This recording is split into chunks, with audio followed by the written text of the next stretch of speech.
Hello, my name is Lewis Spencer. I'm a DJ and producer from Hull under the brand of Soulstar, and I'm dedicating my next big project to a brother, a best friend, Callan Towle, and his mum Tracy. It's taken quite a long time to be able to process everything that's happened. However, I feel now is the right time to share it with the world. Many of Hull's community and beyond will be familiar with Callan. He was an incredibly infectious person, to say the least, in all the best ways. So positive, smiley, and just absolutely daft as a brush. I never remember looking back on all the memories I had with him, ever being down, ever being negative. He was truly what I like to have called him, the heart of the party.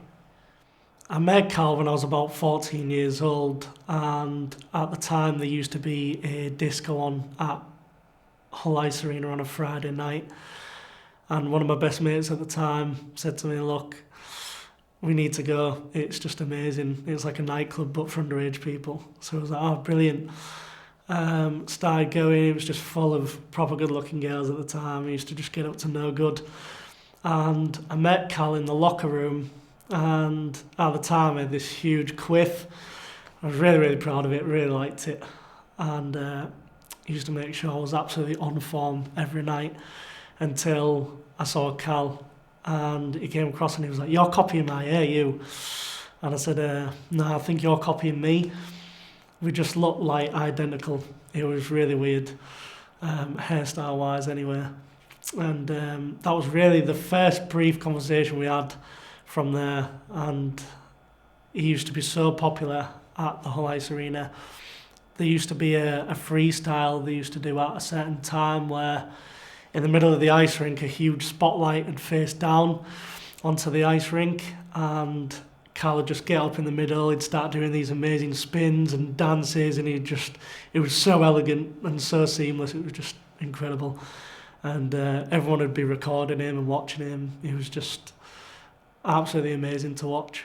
I didn't really see him again after that point for a few years until I turned 18, and a mate of mine at the time, Ethan, had asked if I wanted to go out. We used to go out quite frequently. It used to be at least every Friday, Saturday night, and he said, "Oh, we're looking at grouping up with a few more lads." And I said, "Oh, nice one. Who are we going out with then?" And he mentioned Callan. And I said, "Oh, that's quite funny. I remember meeting him on the ice rink years ago." And he said, "Yeah, he's a proper sound lad. You'll get to know him properly this time." So I was like, "Yeah, nice." And that was just the spark of an absolute madness. It was just wild from that point. For a few years, every week without fail, it would just be full on, with Tuesday as our only day off of just session. Monday would be at Piper Club, Tuesday day off. Wednesday would be at Propaganda and Fuel for Pounded, which was an infamous night at the time where you used to be able to get drink for £1. It was super cheap, and 9 times out of 10 free entry as well. Thursday we used to go to a nightclub which changed around quite a few times. It was really popular as position back in the day, but it changed to Valbon when we went.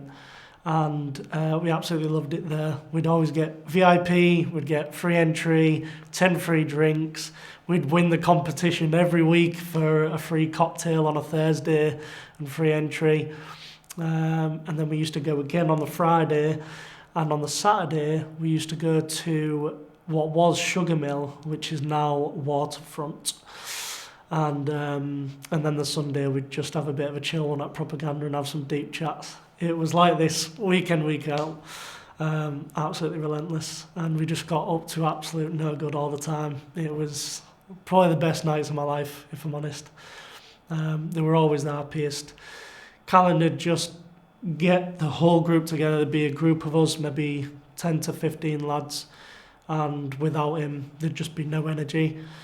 If he was ever working early the next day, sometimes he couldn't get out with us, and you could tell the atmosphere was just completely different. When he was there, it was absolutely electric. Everybody was smiling, everybody was dancing. I have so many amazing memories with Cal, but I'd have to say there were 3 highlights that I can pick up on. And one was even just our pre-drink session, which we'd start in-house. We'd have loads of drinks prior to going out to make sure we were absolutely spangled by the time we got in the nightclub. And on our car journeys there, we'd listen to chavvy remixes of house music, blaring really loud, and Callan would wind the window down and he'd shout something at the girls in the car to our right, and it'd just be hilarious. Another highlight has to be, we were in Tesco once prior to one of our nights out, and he dived in a trolley with one of my mates and asked me to push him, and we just kept launching him down each aisle until he'd hit something and he'd fall out, and there'd just be staff coming to try and kick us out all the time. We'd run away from the staff and the security. It was mint.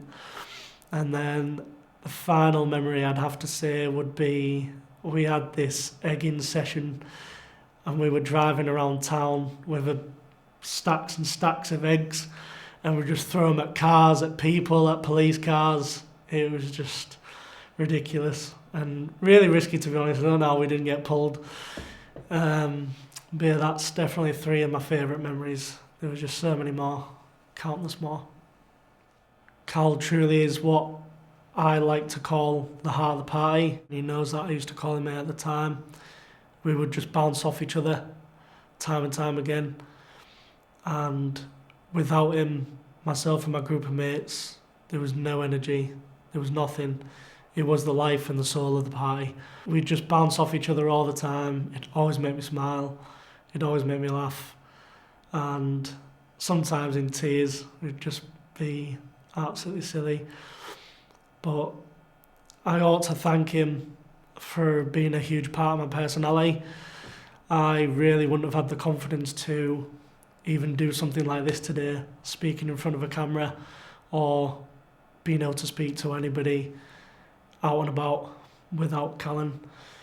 He allowed me to be outside of my comfort zone and feel comfortable in doing it though, in the strangest way.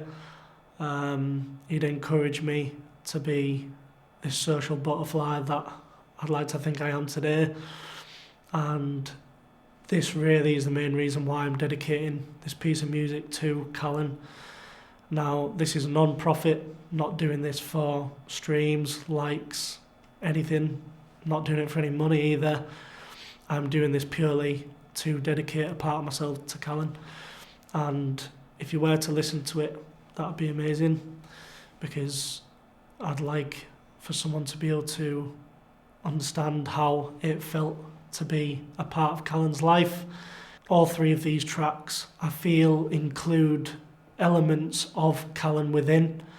The disco elements are because he was a dancer, he was daft at doing it and wasn't amazing at doing it, but he was class to watch and it'd definitely make you smile. And the rave elements because he was an absolute nutter. So, and we loved music. We really did, and we really gelled with everything that we listened together. So I really do hope that everybody watching this can feel and understand how important and how incredible of a character Callan was.